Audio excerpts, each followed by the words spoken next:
Hi friends, welcome back. So Apple is canceling their electric vehicle project. And we actually talked about this about a month or so ago where the reports are coming out that they were delaying the thing, but now they're just outright canceling it. If you're curious, there's about 2,000 people that were working on this. And some of them will be reassigned to AI stuff, as you guys know. That's been all the hype and all the rage among the tech industry. So companies are diverting resources to that. And my feeling on this thing is probably Apple had to sit down in a heart to heart and was like, it's just not going to be worth it to be continuing this car thing. I guess they spent around 10 years on this thing, and that's a lot of money. It was like billions of dollars. I don't think we're going to ever hear, at least right away, like how much the total cost of essentially wasted on this thing is. However, I'm sure there'll be a book in the future about the internal workings of Apple, etc. This is not actually official news from Apple. This is actually a leak coming out. But this is coming from Bloomberg, and I have a feeling that they have good sources on this thing. There's just too much details in this kind of stuff, and it's not necessarily a big surprise. I've been following the story for quite a while, actually, because I have friends here in Korea that work in the automotive industry, and we were talking about this for a long time, actually. And essentially what Apple was doing for a while was it was searching for a partner. And at least from the Korean perspectives that my friends that work in the auto industry, they all said that Apple was demanding too much money, meaning that if they were in a partnership with like a Kia or Hyundai, Apple would just want a larger cut of whatever said platform. And they couldn't strike a deal there. There were rumors for a while that could have been something with Porsche or any number of things. I didn't necessarily see that Apple needed to do this myself. But that's something that these kind of companies do. They have a bunch of R&D and they're exploring new product categories, etc. And also too, after Steve Jobs' death, they've always been searching for something like the next biggest, greatest thing. The thing that's really interesting is that they're actually talking about some other stuff. I'll show it to you. Ring stuff. So like, for example, I'm talking about Apple here, but first of all, I'll talk about Samsung. Samsung made some news recently that, hey, we got like this new wearable ring thing coming out, and it's going to be essentially the same idea as like, say, the Apple Watch, except smaller. And the question I would pose to you is like, should Apple be developing a health ring thing? I think they're calling it, this is Samsung's here, they're calling it a smart ring. Apple is thinking about doing this. Moreover, Huawei's thinking about doing this stuff as well. Apple's, been in talks of like, what are we going to do next? Should we do glasses? So we know about the goggles. That's the Vision Pro thing. Glasses would be closer to the Meta's got something. They did a partnership with Ray-Ban. I think that was like 4 or 5 months ago. And essentially you put cameras in your in your sunglasses. I don't know like how many people need that kind of thing.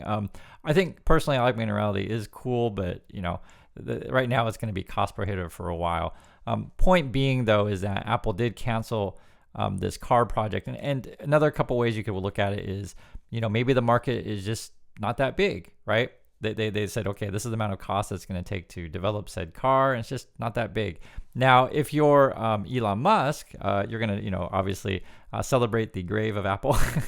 So he tweeted out a salute and a cigarette. And it's actually kind of interesting because I already know how the fanboys and fangirls of Tesla will take it. Let's say, see, Tesla's awesome. They're going to dominate the field, and everyone else is quitting because they can't compete with Tesla. So that's one way you could certainly read that. I read it more as like companies look at the possible marketplace and say it's just not big enough and not worth our time. So there's the different ways you could read this. And I'd love to hear you guys' thoughts if you think Apple should or should not have done the electric car, but ultimately they did cancel it. One of the things I think was really interesting, talking about, looking for jobs, et cetera, if you are going to be laid off and you were part of this project. Elon Musk, I guess, and I didn't know they were doing this, but this is just 4 hours ago. I guess there's 1 million jobs posted on X, and they're starting to challenge LinkedIn. We'll see. Good luck with that. It's certainly possible. It's there's no reason necessarily why we would have to continue to use LinkedIn. Why not, Google? Why not Twitter, I guess? And that's a thing. So I actually looked at their site here, and I didn't know this was a thing. You can search for jobs on X now. The one thing I will say regarding X or any of these kinds of platforms is you do need to make money, do you need to be profitable, and so you have to convince people to use your platform. Right now, LinkedIn is pretty strong. I would say the negative of LinkedIn, and you guys probably know this stuff, they have a spam bot problem also. I get spam on LinkedIn. I get spam on Instagram. I would say more on Instagram than LinkedIn. But I'm not on LinkedIn all day, every day. And then The other thing too, which I don't like about LinkedIn, that's just been recently a lot more political stuff on LinkedIn. So just completely not job related at all. And so that was one of the nice things about LinkedIn for a while, is that it was just, people talk about careers and jobs and stuff like that. And now you just get a bunch of political stuff and memes and like it's definitely changed. I'll just put it that way. And just imagine if like if the whole world was the way that Twitter behaves. So it's like memes everywhere. And I mentioned you guys before in a prior video that Apple's technology in terms of AI, what they're developing right now, is like this, how can I say, combining video to, make better dance videos, using AI to make better, essentially motion, AI image generation. So I think all of this is geared to just make better memes, but we'll see. Also too, in the markets, today you can see here, a lot of green in the markets. Google was up a bit, Apple was up a bit as well. Sector wise, you can see most of the sectors were up, so led by utilities. Consumer staples, healthcare, and energy were the losers today. And we'll take a check on the treasury yield. So the 2-year is at 4.69 and the 10-year is 4.3. So we're still inverted. It's been like that for a while, so that's not really news. But we do track these things and always keep an eye on this stuff. Other companies are also getting involved in AI. So as I mentioned before, Apple cancels their car. They're shifting resources over to AI. Alibaba's getting in this thing. So this is like, hey, $2.5 million. And get this, I guess their thing that they're doing is going to be called Moonshot AI. So it's like so obvious. I mean, we all should have been doing Moon AI. So Google is still facing a bit of backlash from their AI generation thing. We guys talked about that before, where they had images out and you would type in, founding fathers or say Nazi Germany kind of stuff. And it would show you pictures that people weren't white. And so some people in conservative media were like really, really angry, upset by that, and essentially claiming that Google wants to cancel all white people. And I always laugh because, this is the kind of stuff that these are popular to talk about on social media in these circles. Elon Musk is saying here, what's the difference between a conspiracy and the truth? About 6 months. You guys see this stuff here. I don't spend too much on this stuff, but I just wanted to show you that, yes, I do recognize this stuff is going on.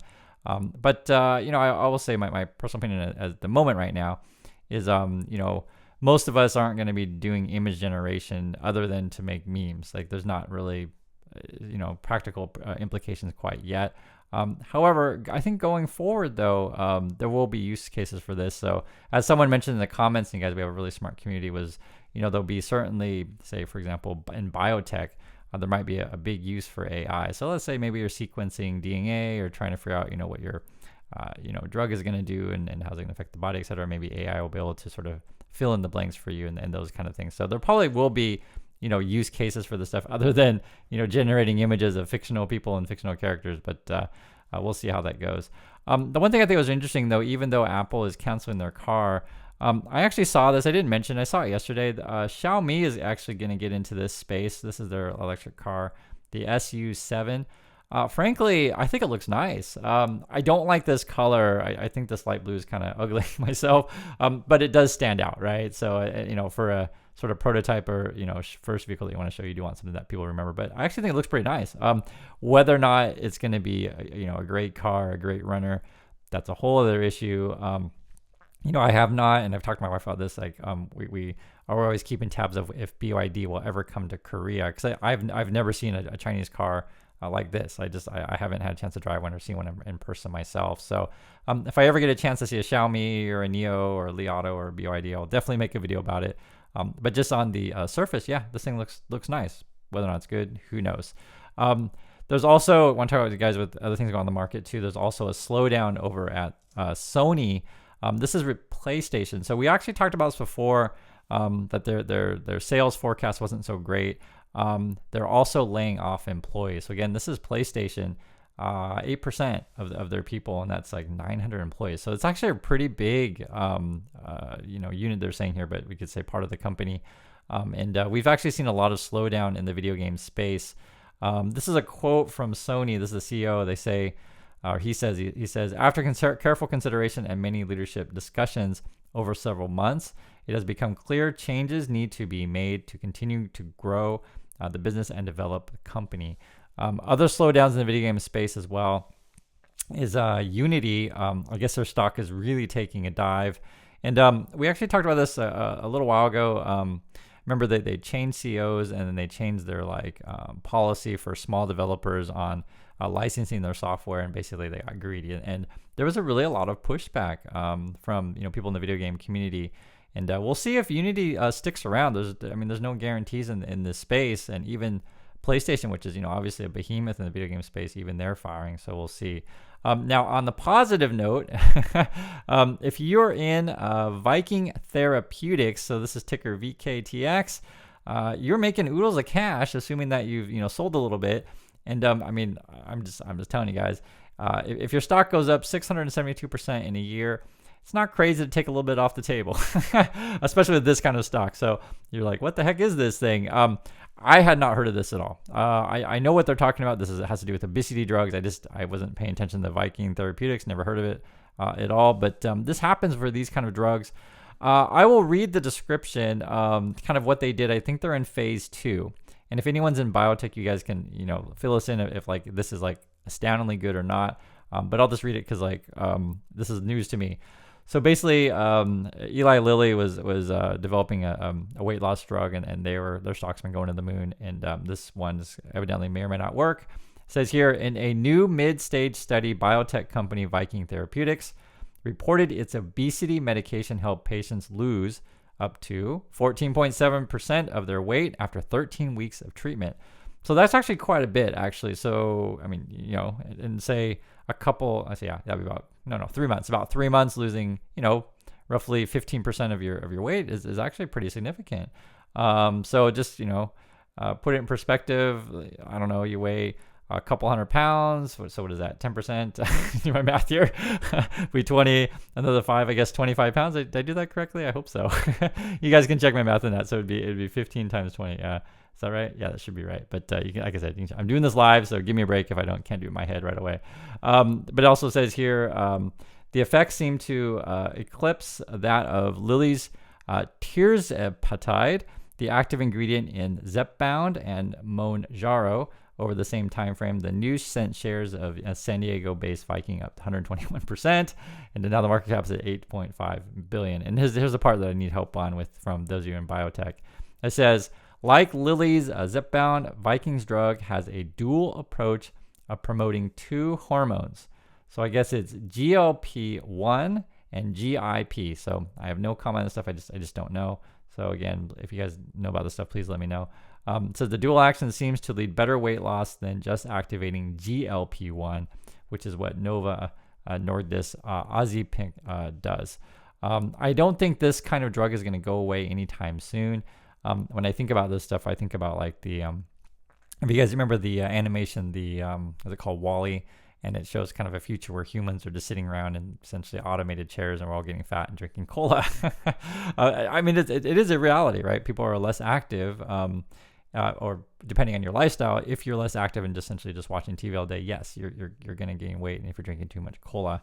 It was interesting too that I found this older article back in January, and I won't say the word, but there was concerns that if you take this stuff, that it may cause to mental problems, that you may want to hurt yourself. FDA says it doesn't, so who knows with that. I will say with any of these kind of stocks, this is the drug stock, these little stocks that just shoot up like crazy. It's all based on actually, does the drug work? Can you get it through all the trials, and then will the FDA approve it, et cetera? And there's a race against time to do this. You can see they've been losing money the last, I guess this would be 4 years. They have yet to turn a profit. But for this kind of stuff, financials aren't, they are important. They're important for every company. But what's key though is that if you literally have the drug that would be worth, billions, obviously you want to pay attention to that. I originally thought that for this kind of stuff, it would be like, the big money maker is going to be, cure to AIDS, cure to cancer, this kind of stuff. But in fact, it might end up be like, quote, cure to obesity, whatever that means. My personal opinion is you're better off exercising and eating a healthy diet, which I don't think is crazy stuff. But whenever I mention this stuff on the channel, people get really emotional about these kind of issues. So it's a sensitive topic in the USA, but other countries, it's not so much. Like in other countries, they'll just tell you, hey, cut it out, stop eating that stuff, et cetera. It's just different culture in the US. And, like I said, because of the way that is, I think this kind of drugs will have money in it. So for sure. Other issue or things going on in the market as well is Macy's going to be closing 150 stores. This is like 30% of them, so that's pretty significant. I generally don't go to Macy's. I just don't go to any of the American department stores when I'm there. A lot of them are run down. They're just not that nice. And, evidently they're just not enough business, not enough money or reason to, renovate them or keep them open. So they're going to be closing them. And then I didn't know this. Or maybe I did. I just don't remember. But I guess Macy's merged with Bloomingdale's. So they're kind of one. And they said they're going to focus more on their higher end stores. So it's going to be like your Blue Mercury, which is also part of the Macy's Bloomingdale. And they're going to build a couple more Bloomingdale's. And then this thing called Bloomies, which is another store, which I don't think I've ever seen a Bloomies. So love to hear you guys' thoughts on this stuff. If you go to Macy's, these kind of things. Now, in the past, whenever you talk about recession, this kind of stuff, sometimes you want to keep an eye on these kind of stores because essentially what you have is, will luxury customers then trade down? Like say, quit shopping in Bloomingdale's and start going to Macy's, or another example would be, would people stop going to Macy's and then start going to Walmart? So you reason why you watch this kind of stuff to see kind of how the economy is doing in different parts of it. There was a bit of news too regarding what's going on in Europe.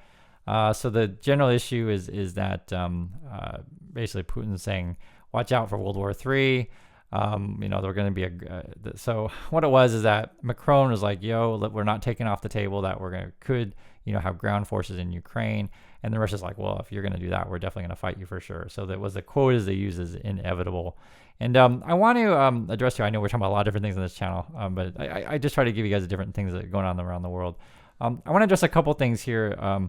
Is that this just came out just as I was recording this, is that big United Health, so that's the big health insurer in the USA, they're facing an antitrust probe. I read through it. It has to do with like how you're negotiating the prices and stuff, right? So nothing shocking how this would be. And this would actually be a blockbuster case if indeed there's some sort of monopolized kind of practice going on here. And we actually have a similar health. It's not exactly the same, but I'll just say related healthcare issue in USA. In Korea is we have our doctors on strike, and I'm just saying it's related because it has to do with costs. And the stuff that's being reported in the American news based on this thing is not necessarily telling the full story. It's a complicated issue. I'll just say that it's a very complicated issue. Doctors are on strike, and the government can actually fine these people and say like, you're going to lose your license and get fined if you don't go back to work. It is a serious concern. Someone died recently. This is just 16 hours ago because there weren't enough doctors working, I guess. And these are the doctors on the strike. You can see here it says doctors are not criminals. Give us reasonable medical system, etc. The government wants to increase medical school enrollments and essentially admissions. And this is actually an issue in USA as well, to where both the dentist, the lawyer, medical, they want to keep a certain finite amount of schools that train professionals because you protect the industry opposed to flooding the industry with more workers. The reason why I said that it's and it's a complicated issue. It's a really complicated issue. So, but I would say the reason why it's related to the United Healthcare thing is that part of the problem that we have here in Korea is that we're an aging country. More old people are living longer, et cetera, same way, and many countries around the world. And so you do need doctors. That part's true. But one of the things that the government is interested in, because they're kind of right leaning, and at least now, and it goes back and forth for election, but there has been talk about more privatization in Korean healthcare. So essentially they want to build more hospitals, private ones that is, and then I don't know if then the public insurance would work at those. I would assume not. And then they need more cheap doctors to put there. So doctors then of course would be against that, right? Because if you increase the supply of doctors, that would drive wages down, etc. It's a complicated issue. So I'm just giving you another perspective, is that there is money in this healthcare stuff, of course. Of course, you guys know that. My personal opinion is that I think it's better to, just from a consumer standpoint, to have affordable healthcare and great quality, which is what I've experienced here. And just to give you guys a general sense of how different it is here. It's so hard to explain. It's like ridiculously different. I have like really, really good insurance.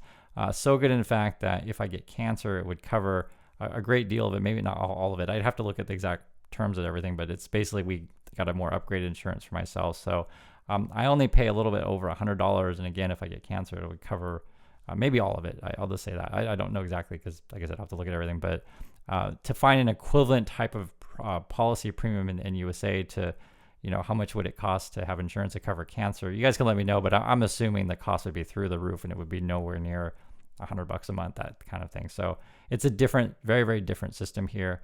Not only the costs are cheaper, the quality is much, much better.